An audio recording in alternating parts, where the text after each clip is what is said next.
సామాజిక దృక్పథంతో 28 నవంబర్ను సంకల్ప్ దివస్గా అంటే మానసిక పరమైనటువంటి రుగ్మలతో కానీ అంటే స్పెషల్ ఏబుల్డ్ కిడ్స్ కోసము దత్తత తీసుకున్నటువంటి గ్రామాల కోసం చేసేటువంటి కార్యక్రమాలన్నీ కూడా సంకల్ప్ దివస్ 28 నవంబర్ నాడు చేయడం జరుగుతుంది. అలాగే ఈ రోజున 33 సంవత్సరాలుగా నాన్ స్టాప్గా పిల్లలకు సైంటిఫిక్ అప్రోచ్ ఉండాలి, మనవాడిని కూడా టైం ఎగెనిస్ట్ రేస్లో ఉండాలి అండ్ రేపటి రోజుకు ఈ రోజున ప్రిపేర్ చేయడం అంటే ఫ్యూచర్ రెడీ చేయడం పిల్లల్ని అనేది అబ్దుల్ కలాం గారి ఇన్స్పిరేషన్ తోటి 33 సంవత్సరాల కిందట ఫస్ట్ నోబెల్ ఎంటర్ సర్ సివి రామన్ను ఒక ఆదర్శంగా తీసుకొని సర్ సివి రామన్ ఇంజనీర్స్ అవార్డ్స్ను సైన్స్ ఒలింపియాడ్ను స్విచ్ ఇండియా ఫౌండేషన్ కనెక్ట్ చేసి అంటే దాదాపు 1,00,000 మంది స్టూడెంట్స్ ఈ ఎగ్జామ్ రాస్తారు.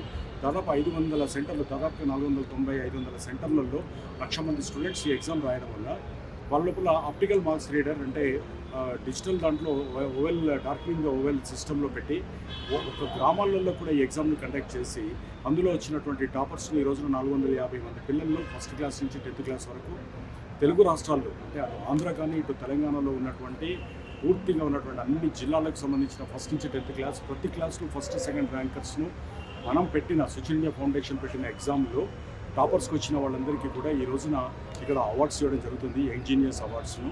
అంటే గ్రామాలలో అంటే సిటీలలో ఉన్న వాళ్ళకు కాన్వెంట్ ఎడ్యుకేషన్ ఇదంతా ఉంటుంది, బట్ గ్రామాలలో ఉన్న వాళ్ళని కూడా ఎడ్యుకేట్ చేయాలి, వాళ్ళకు కూడా ఒక రకమైనటువంటి సైంటిఫిక్ అప్రోచ్ ఉండాలి, తర్వాత వాళ్ళకు కూడా ఒక కాంపిటేటివ్ స్పిరిట్ అనేది వాళ్ళ లోపల పోరాట పత్తిమ అనేది రావాలి అన్న ఉద్దేశంతో ఎగ్జామ్ కండక్ట్ చేయడం జరుగుతుంది.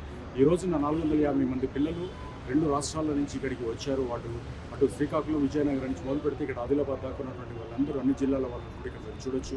వాళ్ళ పేరెంట్స్ తోటి వచ్చేంత ఉత్సాహంగా ఈరోజు అవార్డ్స్ తీసుకుంటున్నారు అనేది ఇది అంటే ఒక రకమైనటువంటి ఒక ఆత్మతృప్తినిచ్చేటువంటిది. అంటే రేపటి రోజుకు మనం తయారు చేయాల్సినటువంటిది అంటే ఏ ప్రభుత్వానికి దేనికి సంబంధం లేదు, బట్ ఇండిపెండెంట్గా ఒక అబ్దుల్ కలాం గారి ఇన్స్పిరేషన్తో స్టార్ట్ చేసిన దీంట్లో 21 ఛాత్రాలయ అంటే ఇన్స్టిట్యూషన్స్కు ద బెస్ట్ ఇన్స్టిట్యూషన్ అవార్డ్స్ను అంటే ఎవరైతే పిల్లలు చక్కగా తయారు చేశారో వాళ్ళకు ఇచ్చినది. అలాగే గురు బ్రహ్మ అంటే బెస్ట్ టీచర్ అవార్డ్స్ను 10 మందికి, అలాగే 450 మంది పిల్లలకు ఈ రోజున అవార్డ్స్ చేయడం జరుగుతుంది. సో ఇది నిరాటంకంగా 33 సంవత్సరాల నుండి సర్ సివి రామన్ ఇంజనీర్స్ అవార్డ్స్ను ఇస్తూ ఈ రోజున వచ్చిన పిల్లలందరూ కూడా అభినందనలు తెలియజేయడానికి ఈ రోజున గంటా శ్రీనివాస్ గారు అండ్ అలాగే Chintamaneni Prabhakar garu, Srikanth film actor and Sivaji Raja వీళ్ళంతా కూడా వచ్చారు. అలాగే పిల్లలను మోటివేట్ చేయడానికి మన సంస్కృతులు, సాంప్రదాయాలు, మనకు ఉన్నటువంటి విలువల మీద కూడా వాళ్ళకు నేర్చుకోవాల్సినటువంటి మోరల్స్ మీద కూడా ఈ రోజున ఒక మోటివేషన్ స్పీకర్ తీసుకొని వచ్చి వాళ్ళతో కూడా ఒక భాషణ ఇప్పించడం కూడా జరుగుతుంది.